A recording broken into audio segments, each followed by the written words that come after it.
ચાલો હવે, બહાર બધા આવી ગયા છે, હજી છેક મંદિરે પહોંચવાનું છે. હા સુજાતા, આવીએ છીએ. શું હા? ગામના બધા ત્યાં આવી ગયા છે. ચાલો હવે. ચાલ બેટા.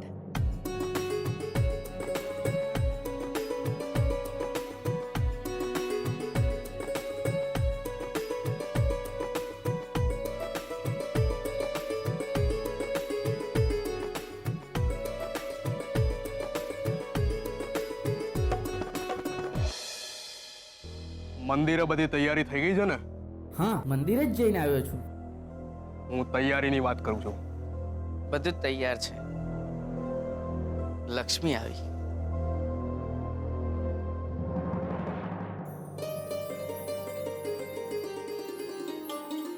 અરે વાહ, લક્ષ્મી કેટલી સરસ લાગે છે. મારી ભાણીને કોઈની નજર ના લાગે. હા, કાળું ટીપું કરી જ દઉં છું. ના ના, એવું કરવાની કોઈ જરૂર નથી. ખરાબ નજરથી બચાવવા વાળો 1000 હાથ વાળો ઉપર બેઠો છે. હા, મારી લક્ષ્મીનું ધ્યાન ઉપરવાળો બહુ સારી રીતે રાખશે. અને જો ઉપરવાળો થોડો આડો અવડો થઈ ગયો ને, તો એનો ભાઈ બકુલ છે ને, એને કઈ બંગડીઓ નથી પહેરી, એની બેન માટે પોતાનો જીવ આપી દેશે. સાચી વાત છે. લક્ષ્મીને કોઈ કહે ને તો આમ ચીરી નાખું.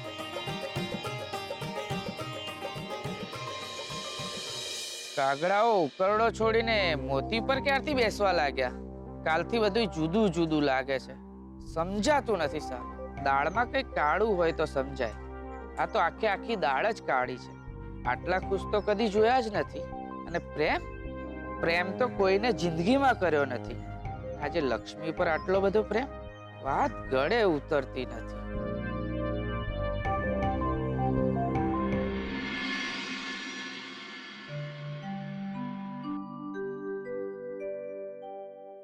મન કઈ કહી રહ્યું છે ને હૈયું કઈ જુદું જ કહી રહ્યું છે. આ પરિસ્થિતિ તો તે પણ ભોગવી છે ને, એટલે જ કહું છું કે આ બધું સાચવી લે.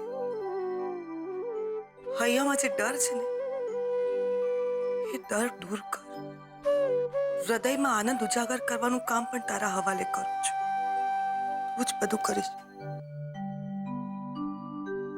એક દિવસ પૂજા ના કરીએ તો ભગવાન નારાજ ના થાય. મને તાવ છે. દીકરા, મને સારું છે. મને કશું સમજાતી નથી કે મારાથી છુપાવવાનો કોઈ રીઝન. આ દવા લો, રૂમમાં જાઓ ને આરામ કરો. અને આજે કોઈ જ કામ નથી કરવાનું, ઓકે? દીકરા, ના, હું તમને કહું, તમે મારી વાત સાંભળો. આવી સિચ્યુએશનમાં છે ને ભગવાનની પૂજા કરશો ને તો ભગવાન પણ નારાજ થશે. સારું છે મને દીકરા. હવે તો મારી ઉંમર થઈ. હા, ઉંમરમાં સાજા માંદા રહીએ અમે. બહુ ચિંતા નહીં કરવાની. મમ, ચિંતા કોઈ જાણી જોઈને ના કરતું હોય. ચિંતા થાય. આ તો મુરલીધરને આ મુરલીધર છે ને, એમને કોઈ વસ્તુની જરૂર નથી. ને એ પોતાના ફેવરેટ ભક્તને ક્યારે હેરાન થવાનું કહેતો પણ. તને બહુ જાણે ખબર બધી. ઓફકોર્સ, આફ્ટર ઓલ અંબિકા મહેતાનો દીકરો છું. પણ નાવ નો આર્ગ્યુમેન્ટ. રૂમમાં જાઓ, આ દવા લો અને આરામ કરો, ઓકે? અરે પણ મારે હજી મંદિર જવાનું છે દીકરા. ક્યાંય જવાનું નથી આપણે. કર કર કર તારી મમ્મી પર દાદાગીરી કર, તો તારી મમ્મી માનશે અને સમજશે. પપ્પાજી, તમને ખબર છે ને મંદિર જવું કેટલું જરૂરી છે. મમ, ના પાડીને તને ક્યાંય નથી જવાનું એટલે ક્યાંય નથી જવાનું. તો જુઓ ને કેટલો તાવ છે અને આવી હાલતમાં બહાર જવું છે. પણ દીકરા, જવું જરૂરી છે. સાચી વાત છે. તારા વતી શોધન જઈ આવશે.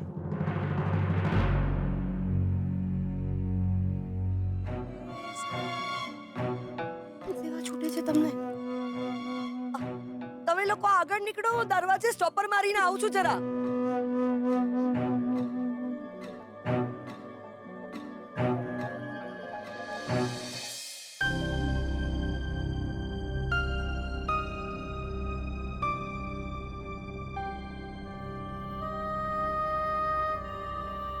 બે હથેળીનો ખોબો બનાવીને જે દીકરાને આપણે હોસ્પિટલથી લઈ આવ્યા હતા ને, એ શોધના લગ્ન નક્કી થઈ ગયા છે. આજે જો તમે હોત તો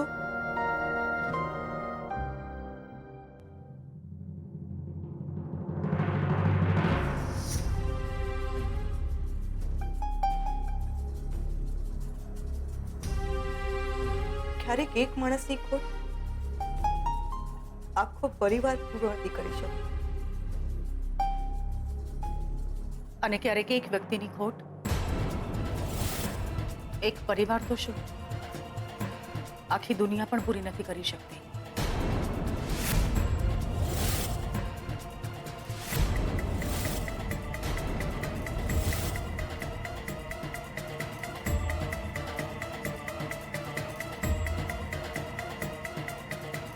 તમે આઈ એમ સો સોરી. હું તમારા બેડરૂમ સુધી પહોંચી ગઈ.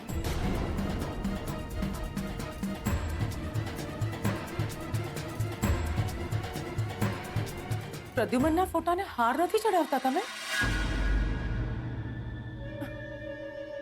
નહીં, આ તો આપણામાં રિવાજ હોય છે ને કે ગુજરી ગયેલી વ્યક્તિના ફોટા ઉપર હાર ચડાવવાનો. એટલે મેં પૂછ્યું. શોધનના પપ્પા હજી જીવે છે? હજી જીવે છે? રિયલી?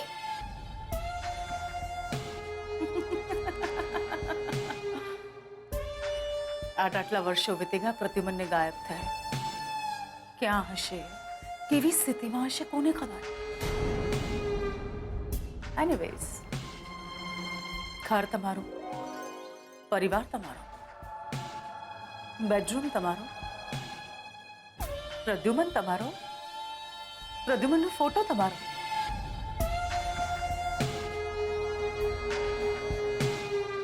અને આ ફોટા ઉપર હાર ચડાવો કે ન ચડાવો, અને ચડાવો તો ક્યારે ચડાવો, એ તમારે નક્કી કરવાનું. વેલ, તમારા અને પ્રદ્યુમનના દીકરાની સાથે આજે મારી દીકરીના લગ્ન નક્કી થઈ રહ્યા છે. મારી દીકરી આ ઘરમાં વહુ બનીને આવશે. તમે એને પોખશો, તમે એને આશીર્વાદ આપશો. સાચું કહું ને તો મને નથી ખબર કે તમને કેવું લાગશે, પણ મને બહુ મજા આવશે. આ ઘર, આ પરિવાર અને પ્રદ્યુમન ઉપર મારો હક હતો. યાદ છે ને વેવાણ? આ ઘરમાં હું વહુ બનીને આવવાની હતી. યાદ છે ને તમને?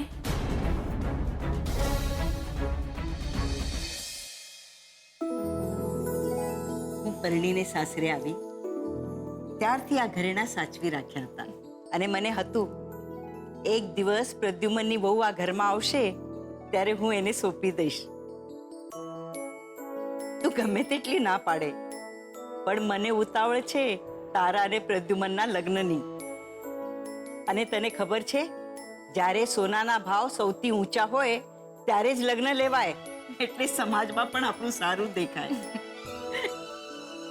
પણ બા, તમે એકવાર એમને પૂછી લીધું હોત તો. અરે એમાં પ્રદ્યુમનને શું પૂછવાનું? કોલેજથી સાથે છે, જૂના ફ્રેન્ડ્સ છે, થોડી ના પાડવાનો છે. બા આવે છું તો જમીને જઈશ. હા, અરે આજે તો લાપસી બનાવી છે. અચ્છા, એટલે બધી તૈયારીઓ થઈ ગઈ છે એમ જ ને? પ્રદ્યુમન હાજર હોય તો લગ્ન જ કરાવી નાખતે. ઘડિયાળ લગ્ન આકાશમાંથી પુષ્પ વર્ષા થાય, જાન જાનાયોની ઝંઝટ જ નહીં. અરે પણ ભાઈ ક્યાં છે? એમના લગ્નની વાત થઈ રહી છે ને વરરાજ જ ગાયબ. મને લાગે છે એને ખબર પડી ગઈ છે કે આજે એના લગ્નની વાતો ચાલી રહી છે, એટલે ભાગી ગયો લાગે છે. શેની વાત ચાલી રહી છે?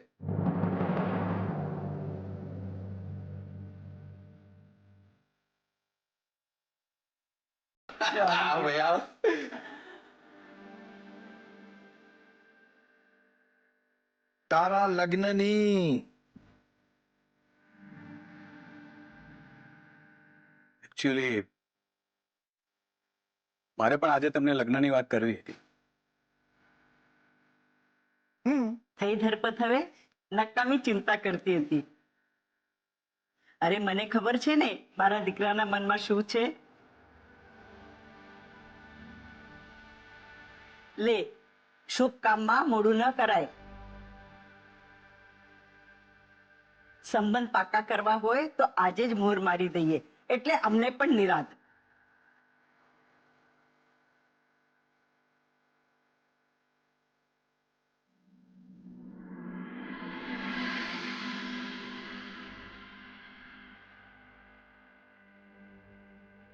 હા પણ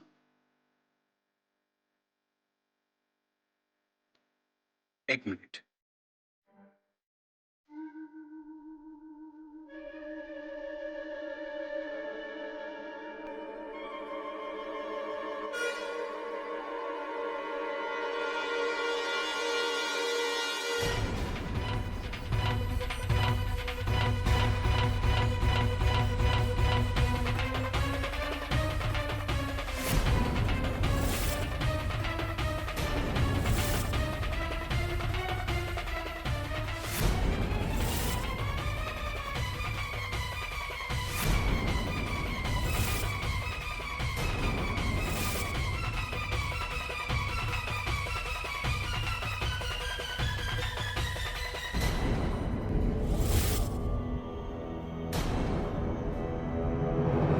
હા, અંબિકા.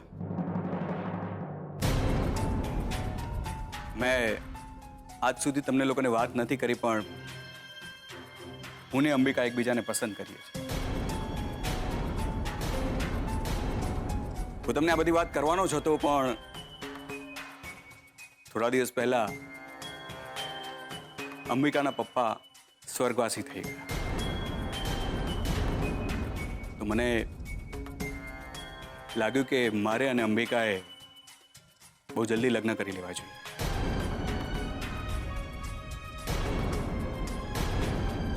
પણ બેટા પ્રદ્યુમન, મને તો એમ હતું કે તું અને કલ્પના. કલ્પના? કલ્પના મારી બહુ સારી ફ્રેન્ડ છે મમ્મી.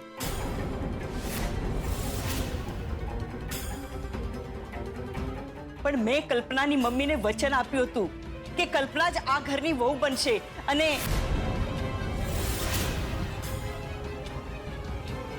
પ્રદ્યુમન, મને પણ એમ હતું કે તું કલ્પનાને પસંદ કરે છે.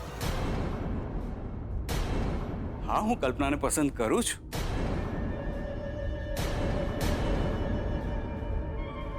સારી મિત્ર છે અને સારી છોકરી છે કલ્પના. લગ્ન? જો પ્રદ્યુમન બેટા, તું જે કઈ નિર્ણય લેશે એ સમજી વિચારીને જ લેશે. મારા મનમાં એમ હતું કે કલ્પના તારા માટે યોગ્ય પાત્ર છે અને અમે તમે એકબીજાને વર્ષોથી ઓળખો છો. જો આ આખી જિંદગીનો સવાલ છે. જો કે આમના માટે મને કોઈ નારાજગી નથી. એ વાત અલગ છે કે તારી પોતાની પસંદગી હોઈ શકે છે. પણ મારા વચનનું શું? જો પ્રદ્યુમન, તારે જે સમય લેવો હોય તો તું લે. આ મેં અમારા તરફથી કોઈ જીદ નથી. ના, મારી જીત છે. અને મેં કલ્પનાની મમ્મીને વચન આપ્યું હતું, એટલે તારે કલ્પના સાથે જ લગ્ન કરવા પડશે. પપ્પા, જીવતા માણસની જીત કરતા મરતા માણસની છેલ્લી ઈચ્છા ઘણી મોટી હોય છે. અંબિકાના પપ્પાની છેલ્લી ઈચ્છા એ જ હતી કે અમે લોકો લગ્ન કરીએ. ને આમ પણ અંબિકા મને પસંદ છે.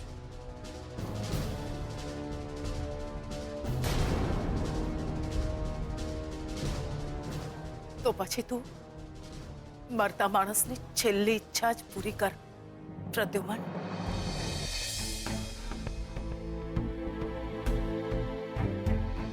તો પછી તું મરતા માણસની છેલ્લી ઈચ્છા જ પૂરી કર પ્રદ્યુમન.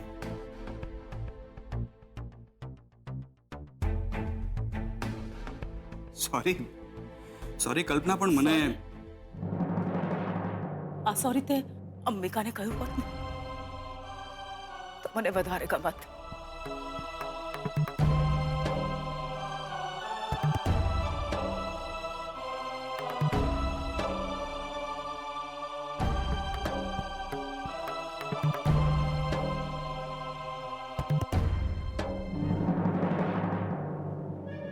કોઈનું એઠું તો હું અડતી પણ નથી.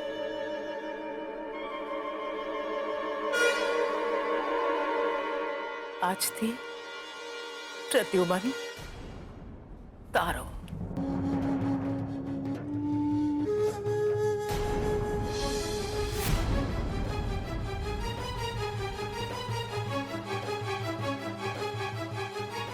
કલ્પના, કલ્પના,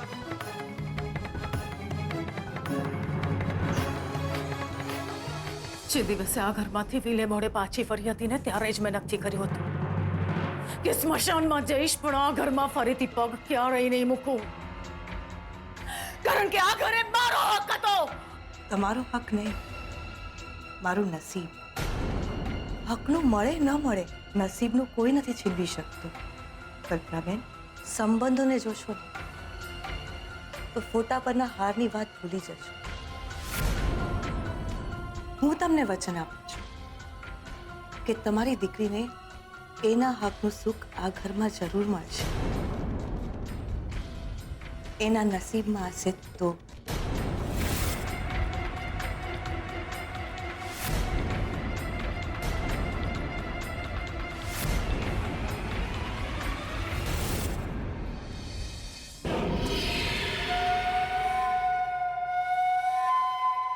શું થયું મારા વરરાજાને? કેમ મોઢું ફીક્કું પડી ગયું છે? અને આ પરસેવો કેમ આવી રહ્યો છે મારા વરરાજાને? ડર લાગે છે છેલ્લી ઘડીએ કંઈક આડું વેતરાઈ ગયું ને તો ફજેથી લક્ષ્મીની નહીં મારી થશે. ભાગવું ભારે થઈ પડશે. ચૂપ કરો કહું છું. જ્યારે બોલો છો ને કાગડા જેવું જ બોલો છો. હવે પણ તું ફજેતી નહીં, લગ્ન થશે તમારા. અને શરમથી તમારું મોઢું લાલ ના રહેતું હોય ને તો પાન ખાઈને મોઢું લાલ રાખો. અરે પણ લક્ષ્મીએ તાયફો કર્યો તો મંડપમાં એણે મારી સાથે લગ્ન કરવાની ઘસીને ના પાડી દીધી તો.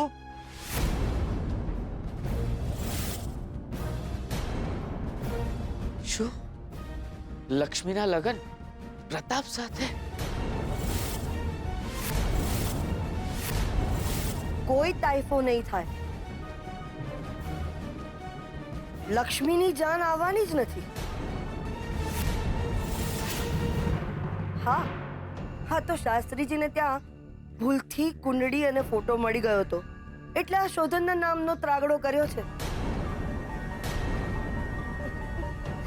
બિચારા શોધનને તો ખબર ય નથી કે આજે એના લક્ષ્મી સાથે લગ્ન છે.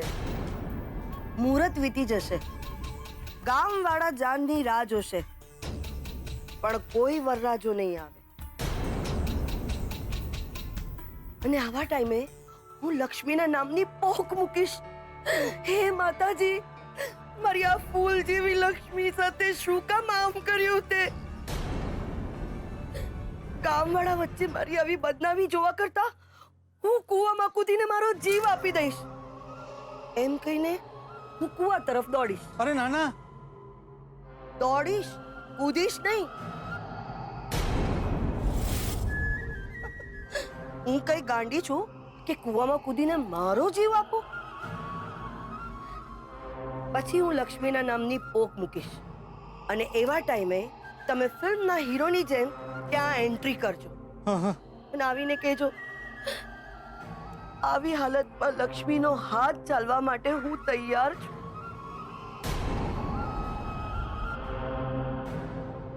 બસ પત્યું. તમારા લક્ષ્મી સાથે લગ્ન થઈ જશે એટલે લક્ષ્મી પણ ઘરમાં જ રહેશે અને બકુલના પપ્પા ચૂંટણી પર ચૂંટણી જીત્યા કરશે. એક કાકરે 3 પક્ષી મરશે. ભાઈ, એટલે બિલકુલ ગભરાતા નહીં. વરરાજા છો તમે, રાજા નહીં તો વર બનીને તો ચાલો.